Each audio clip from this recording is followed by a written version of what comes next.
So the starting of tonight, we're gonna address all this VGC. Once again, VGC guys are coming up with a whole bunch of like rumor mill stuff, and they're throwing it in there, and also using the wrong wording for what they're end up getting. So Last of Us PS5 remake is the wrong word for this. It should be a remaster. This is a remake in the same vein of Spider-Man, basically. So PS5 remaster basically is reportedly likely to be released in 2022, which absolutely I could see this happening. Again, I've said this before on stream. I've said it in videos and everything too. This is going to be a ray tracing 160 to 120 because I'm pretty sure the PS4 Pro version already ran at 60 FPS if I do remember right. So this is probably going to be like a 120 FPS version of the game. It's probably going to have, it's going to have all the bells and whistles that this freaking controller can do with it. Again, I really need to start holding up actually this controller because you can't see the black one. Anyways, so everything that this controller can do, you're going to have all this feature in The Last of Us Part 1, 3D audio, all that stuff. Exactly. So that's what basically the thing is. But the way that they're trying to word it on this, a prominent journalist, take this word very lightly, The Last of Us remake this holiday, he later added, I'm pretty confident about that too. I mean, the thing of it is so I've been hearing. Okay, let's keep going. So Bloomberg first reported last April that a remake of the 2013 PS3 game The Last of Us was in the works for the PS5. Again, remake is the wrong wording for it. It's a remaster. They're not retelling any story. They're not redoing any bits or pieces of any of the story that's sitting there. They literally can't. Or The Last of Us Part 2. That makes absolutely no sense. So a remake. Again, a remake is retelling a story. A remake is reimagining something. Even if you are rebuilding something, if you keep it the exact same, which in this sense is probably a rebuilt thing in the newer engine, and they're keeping everything the exact same, but it's just being rebuilt for the PS5. Again, that is a remaster. You're rebuilding it, remastering it into the newer engine, into newer graphics, into 3D audio, into the newer controller specs and everything. It claims the project was originally developed in PlayStation's Visual Arts Service Group before the studio was switched to a support role in the game. So basically, third-party studio, similar to how Blue Point did the Demon Souls remaster. They call it Demon Souls a remake also, which again, it's just like they rebuilt it from the ground up. They didn't change really anything in it, so technically that is again a remaster. Again, this is one of the worst things and the weirdest things about the gaming industry is they call everything a remake, even if it is just a remaster. And then they try and call it a reimagining. Like if they do change anything, then they try and call it reimagining. It's like the definitions on these words are just not matching up with what the hell you guys are trying to market it as. Anyways, it's kind of bad marketing in the gaming industry. It's a bad practice. The remaster development is now reportedly being led by series creator Naughty Dog. So basically, they had a third-party project, and what it very well could be is this is going to turn into like a director's cut of sorts, where we see some extra stuff being thrown in there. Especially if it's going back to Naughty Dog, then that means it's going back to Neil Druckmann. And there could be some stuff that was left on the table that they just didn't have time enough to either turn into DLC or add into the finished product of the original game. That happens all the time. There's all kinds of situations where you end up seeing that stuff. Remakes development, which has led to taking charge following the completion of The Last of Us Part 2, which was released in June 2020. This makes absolute sense because they were working on, all hands were on deck for Last of Us Part 2. That was Naughty Dog's huge, gigantic project. It dropped. It did amazingly well. It's probably one of PlayStation 4's best games that it's ever put out. I will 100% stand by that statement. I don't care who tries to argue that. Last of Us Part 2 is one of the best fucking games ever made in my book, but also to take it a step down from personal opinion, critically and success of that game was one of the best games on the PS4 platform.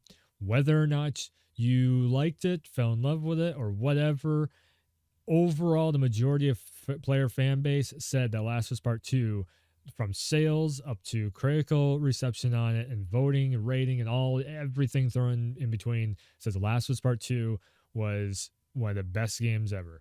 Now, on the PS4 platform, Ghost of Tsushima, I know that whole fan and crowd group and fan and crowd group will run after anybody who says that. I've literally had to ban people out of my chat before that wanted to start arguments about the fact that Last of Us Part 2 is a good game. Whatever. That's whatever. But so reliable insider Tom Henderson, there's a link for him. Oh, to the tweet. Heard from multiple people now that Last of Us Remake is nearly finished and could release during the later half of 2023. Now, again, this would be true. The thing of it is the wording of it. So basically, what I think is going to end up being is this is going to be the marketing of like it's a remake, and everybody's going to be like, wait, what? They're retelling the story. What? And it's going to make everybody tune in and like, what the fuck? You can't mess up this game because. So the weird part about The Last of Us is The Last of Us Part 2, they're like not even half. There's a vocal group of the fan base that wants to argue about The Last of Us Part 2. But those same people will say The Last of Us Part 1 is one of the greatest games ever made. To me, I've always taken it, it will mess with the continuing the story. Exactly. So that's just the reason why I'm like, it's not actually reimagining, retelling anything. It's not an actual remake. It's a remaster. It has to be a remaster. It's either that or The Last of Us Part 3 is just going to make no fucking sense whatsoever in The Last of Us Part 2 also. Which I don't think, the way Neil Druckmann and everyone is so in tune with the storyline for Last of Us, I really don't see them changing anything. They could add stuff to the storyline, possibly.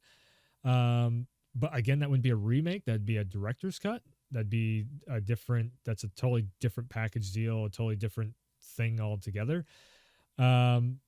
So yeah, release and here's where exactly what I'm saying actually lines up with this. So claimed in January, The Last of Us Remake could release for PS5 in the second half of 2022. You don't put out a full remake of one of the best-selling PS4 games ever, or PS3 and PS4 games ever, where they actually gave us a free copy of Last of Us on the PS4 as a remastered version. That, if you remember right, that came with the PS4. The original boxes of the PS4 came with a digital copy of it. You don't do that and not have it on the PS4.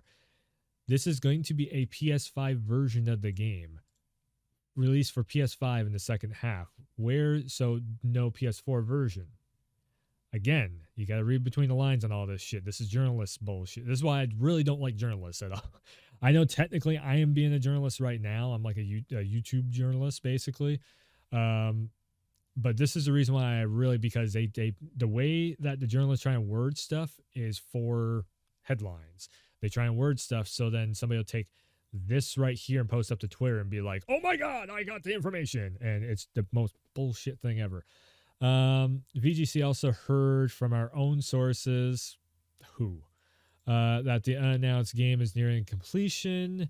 An announced remake project was recently spotted on the LinkedIn profile of Naughty Dog quality assurance tester, although the description has since been edited to remove mention of the game being a remake because it's an actual remaster.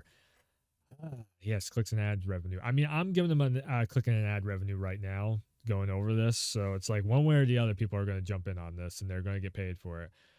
During Sony's CES 2022 conference in January, Neil Druckmann said the studio was dying to share with fans the multiple game projects it has in the works. Now, that right there, 100%, I'm on board with Neil Druckmann saying it because he's the one who writes this shit. He's the one who makes this stuff as the head of the studio anyways. Him and his team make it, I should say. So Naughty Dog has had some hirings for our first standalone multiplayer game. Yes, that's true. So there is going to be a standalone Last of Us multiplayer game, most likely centered around The Last of Us Part 2, because they're just like Last of Us 1, I do believe, and like Uncharted had its multiplayer stuff with like TDM and all that stuff. The Last of Us Part 2 was going to have a multiplayer thing. Uh, Instead, they took it back, and we got the game. There was no trophies for multiplayer, thank God. You could actually platinum out Last of Us Part Two fairly easy. But they also took out any multiplayer stuff, and they basically said, like 2 months or a month afterwards, whatever it was. I can't actually remember the timing of it because 2020. It's just the time loop that 2020 was. But they basically said that they're going to try and do something even more dramatic with it, drastic with it. Something even way bigger on point with the multiplayer aspect of a Last of Us type of thing, because they know that they, like Uncharted's multiplayer did great. A lot of people loved Uncharted 4's multiplayer, so they're like, "Shit, we got something here." Okay, we have a good system that runs well and does numbers online and everything. Let's make that into a full on thing. And then also claimed that the studio is working on a Last of Us Part Two director's cut. So, what's your bets on that we're going to get a collection thing, Last of Us 1 and 2 director's cut, and that's how they're going to make a shit ton of money off this with all the extra content for, like, I don't know, $70. Last of Us 1, 2, Last of Us 2 is going to have a remastered version, or no, Last of Us 1 is going to have a remastered version, the PS5 version. Last of Us Part 2 is going to have a director's cut. Maybe there's a director's cut of the first one also. So maybe the Last of Us director's cut collection. Easily, boom, marketing right there. And then HBO, and then that is going to release right next to the HBO series that's coming out also, where I'm very skeptical of the HBO series. We'll see what happens with it, but Pedro, I think it's the Mandalorian. That's why I know him by the on the TV show. I am getting that name right. I'm pretty sure it's Pedro Morales, right? Am I thinking of like a fucking? That's a wrestler. What the hell's his name? Pedro Pascal. Sorry, Pedro Pascal. I'm thinking of Pedro Morales was a very old legendary wrestler. Yes. Okay. Pedro Pascal. Sorry.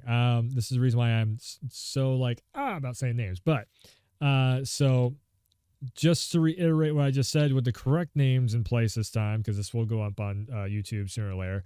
So Pedro Pascal has not actually checked any of the source material of Joel, but the original director, Neil Druckmann, that directed Troy Baker into making Joel the character that he is the same one who's going to be directing Pedro Pascal to make Joel into the character that he's going to be for the show. So again, it's who knows if it's going to be the Joel that everybody knows and loves. Again, though, this is also an HBO TV series. We'll see what ends up happening. I guess The Witcher is really, really good.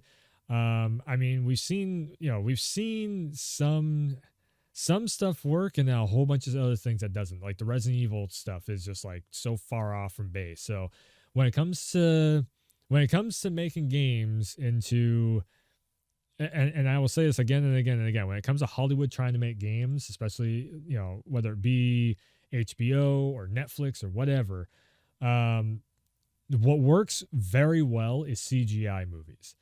What doesn't work so well is live action movies, and there's a reason for it. So CGI, you can get away with doing a lot more of just like, because since it's all CGI, you don't have to worry about, budgets going into how good does a monster look or how good does the set pieces look and everything. It's just, digital. You can just make it however you want. And then you can also write it the way you want to too.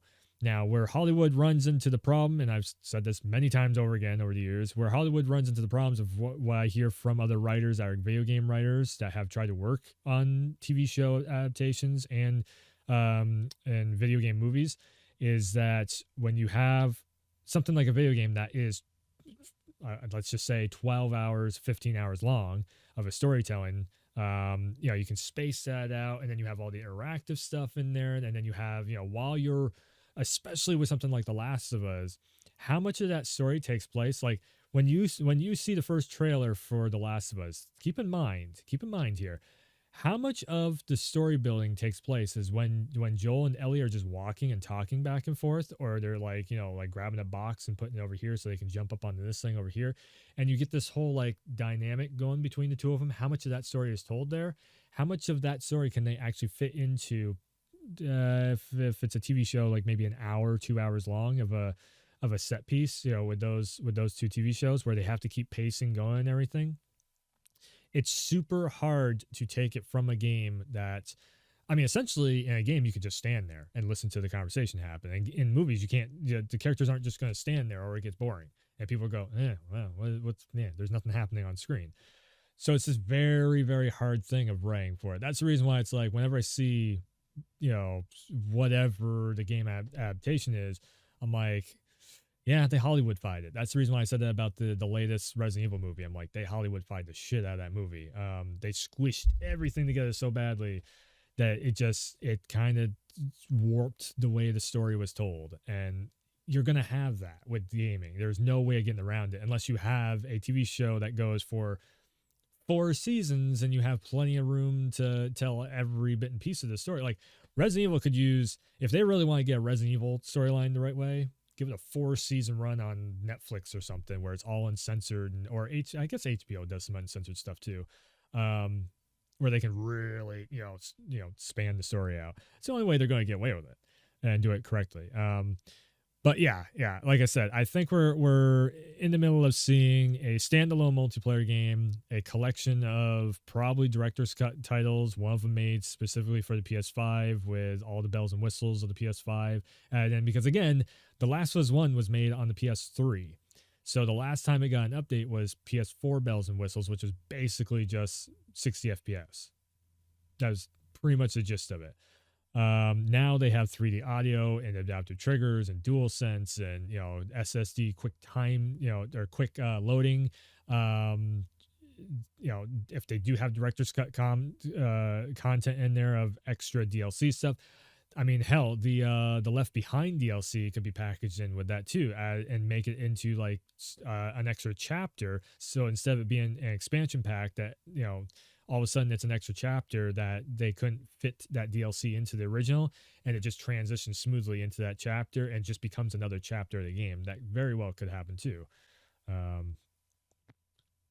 It's so hyped for the new Resident Evil movie, and it was a dumpster fire. I mean, I called it from the first trailer. I'm like, yeah, they Hollywoodified the shit out of it.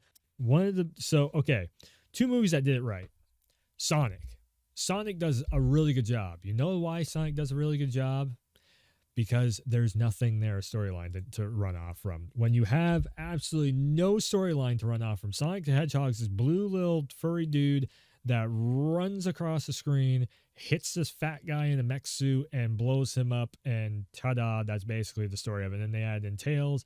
Oh, Tails is this other furry little dude that can fly and whatnot. And then you have Knuckles. None of them have this like gigantic backstory. The other one too is like Tomb Raider. She has a backstory, but the way that Tomb Raider's backstory is told is a very kind of movie-esque thing of, there's no story being told in between the missions. It's just cutscene here, cutscene here, cutscene here, cutscene here. And literally, if you go and check out the story, if you just to see the cutscenes, like the movie cuts, of when you go on YouTube and you look up, like Tomb Raider 1 movie cutscenes or whatever, and it's just like this continuous thing of all the cutscenes. It's like 4 hours long. So they can just cut that in half, make it a 2-hour movie, bam, 2-hour movie, bam, add a little bit of the action in between the cutscene storyline elements, boom, Tomb Raider works. That's the reason why they could do 3 Tomb Raider movies and it worked so well. They did a reboot of a Tomb Raider movie, which actually I was just watching that recently, holds up really well. Still would have loved to see the Survivor Tomb Raider, Lara Croft, or the newest Lara Croft. I would have loved to see her in the movie, but whatever. Alicia Vikander did a pretty decent job also as Lara Croft. The reason why Resident Evil, like a movie of Resident Evil, look at how much story is being told in that. Anything Capcom puts out, if they tried to do a Devil May Cry movie, they would destroy it. You know why? Because there's way too much story being told there. Like the only way you can get away with really doing it is a TV show, maybe a CGI thing that is like an episode in amongst itself around. So the one that I did like was the newest CGI movie that of Resident Evil, the one that where like Leon is working with what is it, Leon and Claire. It's just after Raccoon City. It's like 4 or 5 years after Raccoon City or whatever, and like Leon's working with the president and all that stuff. Um, that movie was actually well done.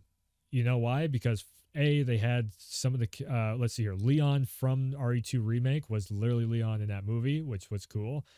Claire was pretty much and it's the actual Resident Evil writing team that was working on that too. So all they did instead of trying to retell RE2 remake, they just took and they made it like an episode. Basically, this is like a 2-hour episode of a chunk of storytelling of like what the fuck happened after RE2 remake, RE2 and 3 remake, really.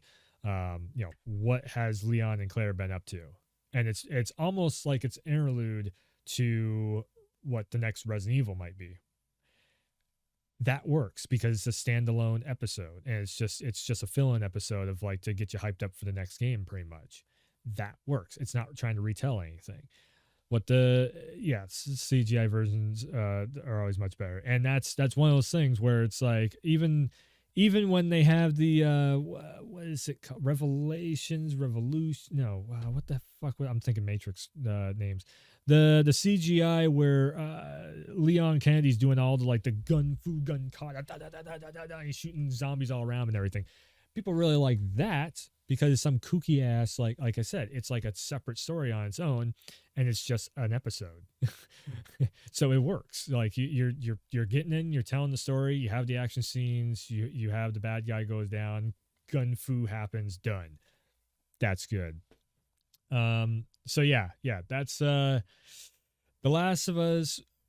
Anything they put out Last of Us, I'm gonna check it out. I'm a huge fan of Naughty Dog. I always have been. Like one of my the first ever game I ever beat was Crash Bandicoot 2 back in the day. So Naughty Dog is always home, pretty much for me. So yeah, when it comes right down to it, am I going to check out the multiplayer game? Absolutely. Am I going to check out director's cuts? Absolutely. I'll probably damn platinum the thing over again for a second time. Do I think it's going to be a full-on remake where they're retelling stuff? No. Is it a remaster? Absolutely. Is the HBO show going to be good? Maybe. Depends on how long the episodes are. Because, okay, here's the other one too. So if the first season, so if HBO gets how many set pieces are in the first Last of Us? I want to say 5, roughly 4 or 5. Yeah, roughly about 4 or 5 I can think of. Yeah,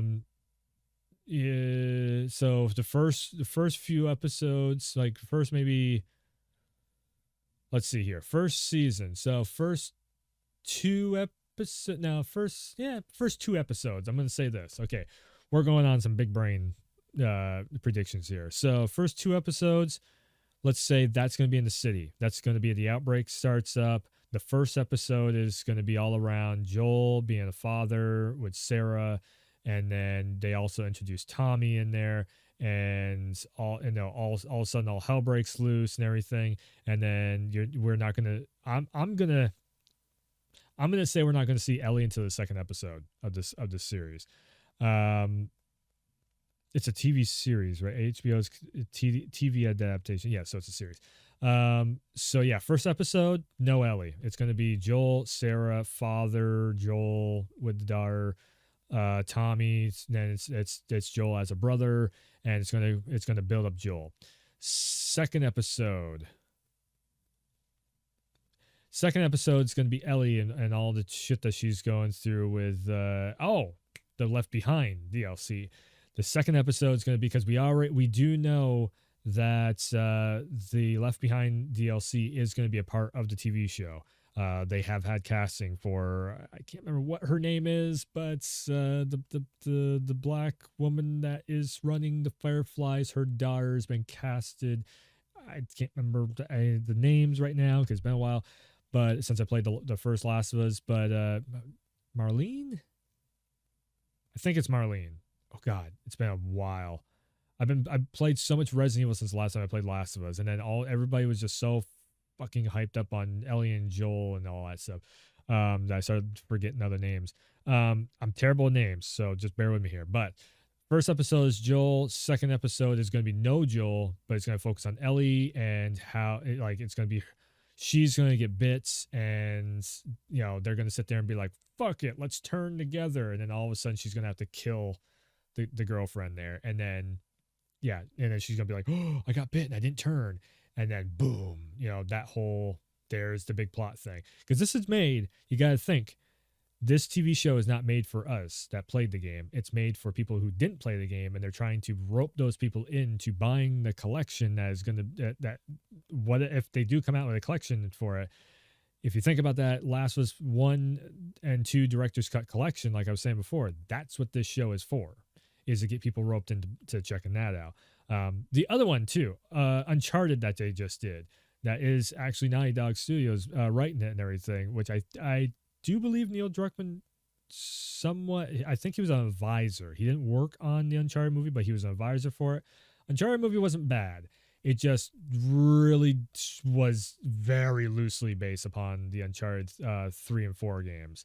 To the point where I'm just like, boy, this is kind of like, if this wasn't Uncharted, this would be almost a better movie. But yeah, like Sully is not Sully whatsoever at all. Chloe's pretty close. Nate is half, I'd say. He's very Peter Parker. Like Tom Holland is still very Peter Parker in his delivery of Nathan Drake. Which also makes me wonder, is Pedro Pascal going to be very Mandalorian? Like he's gonna treat this like he is Mandalorian and Ellie is Baby Yoda.